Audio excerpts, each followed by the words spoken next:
La vérité, c'est qu'on a maintenant un pilotage avec les gestes barrières, les confinements, les masques, les passes sanitaires, qui permettent de piloter quand même assez finement l'affaire. Donc il faut pas se priver, d'instruments. Mais une fois que j'ai dit ça, il faut revenir à la chose essentielle.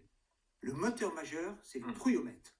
Le trouillomètre, c'est quand les cas remontent, quand l'hôpital, non pas déborde, mais se remplit un peu et qu'il y a des décès, à ce moment-là, les gens vont se faire vacciner. Je regrette que ce soit notre moteur à tous, mais je constate... C'est le moteur universel, le trouillomètre. Et je peux vous dire que le trouillomètre va fonctionner dans les semaines qui viennent, Alors, donc on va assister à un le rebond de la trouillomètre, vaccination. Attention, parce que le trouillomètre, ça fait beaucoup de mal aussi. Vous savez, le trouillomètre, c'est peut-être ce qui fait le plus de mal. Peut-être que le trouillomètre fait beaucoup plus de mal en réalité que ce que fait le Covid.